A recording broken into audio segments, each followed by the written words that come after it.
Okay, last one for tonight. Now, because I've been talking so much about classical conservatism, my respect for it, what the culture was, I'm sure there's going to be a lot of people saying, well, Bob, it sounds like you're a classical conservative.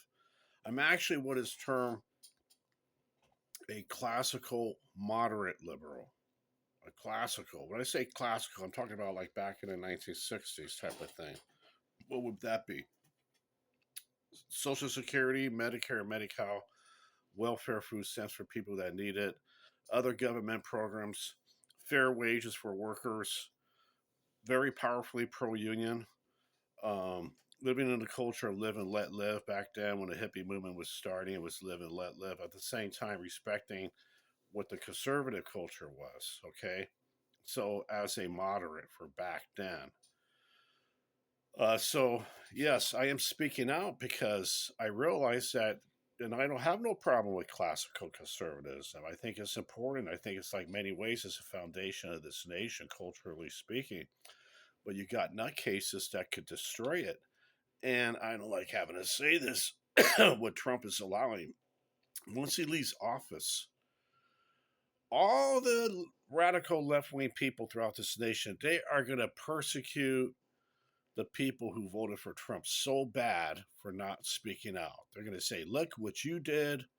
You didn't speak out when the ICE were going after innocent people. You're nothing but a bunch of Nazis, because that's what they do. That's what they say. They always go back to that reference: Nazi, Nazi, Nazi.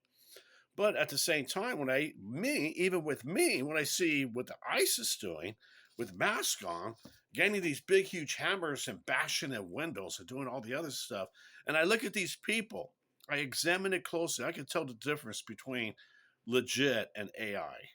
Okay, I have a very sharp eye with that.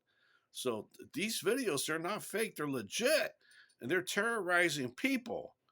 Can you imagine having a bunch of criminals doing that? What would people say? They will freaking call the cops, of marshals, and everything else so quick it wasn't even funny. So, are we saying just because the president says go ahead and do it, terrorize people, that's okay? Okay, that's sick. And once he leaves office, he's going to say, "Bye, you suckers. I'm going to carry on with my ultra businesses because I did what I wanted to do to make America great, and I ran roughshod over anybody who got in my way." I don't like saying that, but I realize now that's who Donald Trump is. Okay, and people have to wake up and speak out against shit. Otherwise, the country's going to be such a mess it won't even be funny. Thank you.